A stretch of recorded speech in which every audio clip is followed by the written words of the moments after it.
some other stuff. So the gay marriage thing. Let's talk gay marriage. Sure. You're not big on gay marriage. No, I'm not on a social level. I think the government ought to be completely out of the business of marriage. I think the government sucks at everything, is my short message for today. The government is terrible at everything. If the government's goal was to forward traditional marriage, it utterly failed, obviously, as proved. But you don't mind it being out of the business of traditional marriage at all, right? No, I think the government should be out of all marriage. I think the government stinks at this.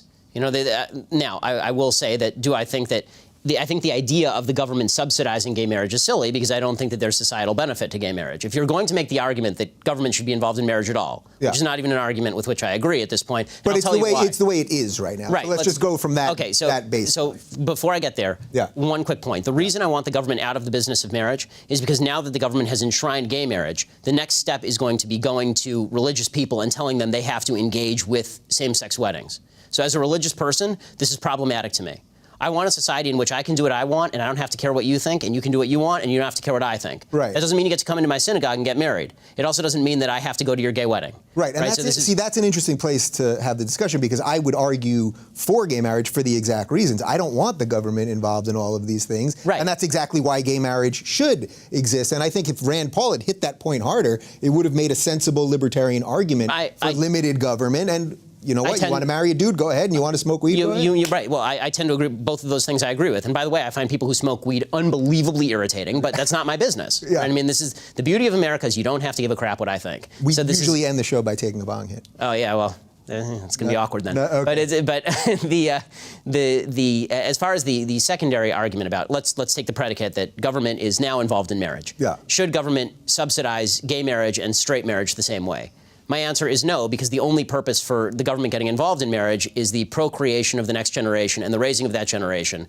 And it's my belief that a man and a woman do a better job of raising a child and producing children, obviously biologically, than two men or two women. But isn't the child part of it sort of secondary? I mean, there are plenty of people that get married, gay couples and straight couples that don't have kids. This is so societal marriage change. in and of itself isn't just about. But at a governmental level, I don't care about those people. Or meaning, like, I care. I'm happy that they're happy, but I don't really care what they do. Like the government theoretically has an interest in the production of the next generation. Right. Right? That's the only interest in marriage. So in fact, you could even make a case that the government ought to be giving, basically tax benefits for having kids, and no benefit for marriage. Right? But the truth is the reason that this was created in the first place, obviously, is because long before the advent of modern birth control, the fair assumption was that if you were having sex, then you were going to get pregnant, right? At least if you were having straight sex, you were going to get pregnant. And thus, we wanted to incentivize people to stick around for that because single motherhood is bad for the community. And so we were going to subsidize that with tax benefits. By the way, there is no marriage benefit. There's a marriage penalty. My wife and I pay a significantly higher tax rate because we have a combined income. Right. So you're not against, so despite coming from some sort of. This is not a religious argument. I don't make a religious argument. So that's what I want to distinguish because we should be for separation of church and state, and I think you are for separation of church and state. So the separation of church and state means, I just want to make a quick distinction. Yeah. Separation of church and state doesn't mean that I can't bring my religious values to bear in how I vote. It just means that I can't leverage Jewish ritual on you. There's no establishment of Jewish religion or Christian religion, but I should be able to make a secular argument for why what I'm saying is right, is my general rule, because otherwise we're operating in different spheres. If I cite the Bible, it makes no difference to you. You don't care about the Bible. Right. So I'm a secular Jew. Right. I would consider. I mean, I'm an atheist, so it's irrelevant. Right. So your Judaism is ethnic and irrelevant in every other respect. I like Curb. You like Curb?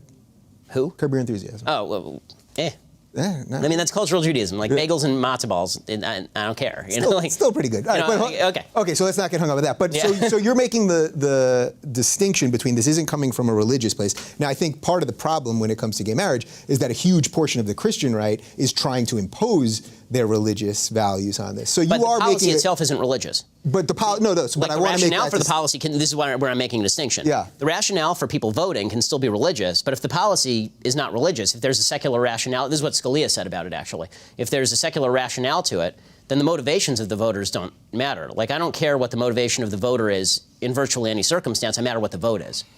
Right? And if somebody wants to vote for lower taxes, I don't care whether they're doing it because they're on principle for lower taxes or whether they personally want lower taxes on their income. I just care about the outcome of the vote. The outcome of the vote. Okay, so basically you don't care about gay marriage. As this country stands right now, you simply don't care. Your one concern, though, is that ultimately this will lead to the government forcing gay marriage on synagogues that don't want to have it or mosques that don't want to have it. Yeah, not ultimately. Like now in California, they've already passed laws that you have to teach same-sex marriage in public schools, for example. Like, it changes the nature of the teaching. My view on that is I don't know why I went to public school for elementary and part of junior high.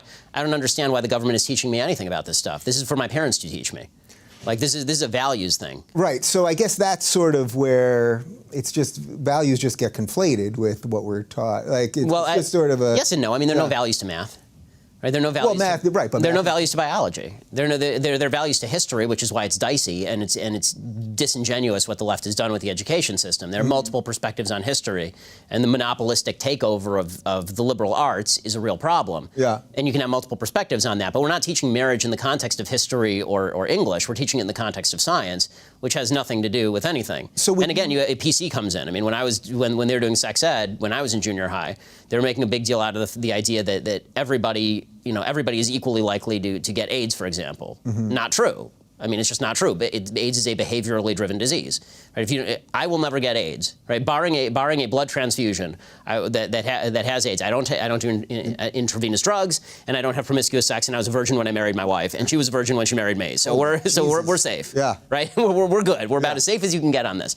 And so I don't like the facts being trumped by what we wish the facts were so that we could push certain political agendas. Right. So how do you then, taking this argument from a secular place, how do you then feel being in the same party of so many people that are taking it from a right-wing Christian place? Because there's a seemingly odd alliance there that I think is... Not really. I agree with them on the end point. I even agree with them religiously. I just don't think they're good spokespeople for their cause. I mean, I think that if your chief citation to your opposition to gay marriage is Leviticus 18:22, I don't think that that's a solid argument that's going to convince a lot of people. Right. I think that there are better arguments against gay marriage than that. Right. And so this is something I talk about at religious schools, and I've been asked by pastors and rabbis and priests to talk to students about, okay, you have these religious principles. Is there any justification outside of the Bible says so for why this is correct? And as a religious person who's actually thought through his positions, I tend to believe there is. Like, as a religious person, I believe that God didn't create stupid rules. So if you believe that God didn't create stupid rules, then you have to come up with some sort of justification for the rules that are being expressed. Like, there's some that you can't understand. That's just an article of faith. But the big ones about human behavior, there should be a decent rationale you can explain to people who don't buy into revelation.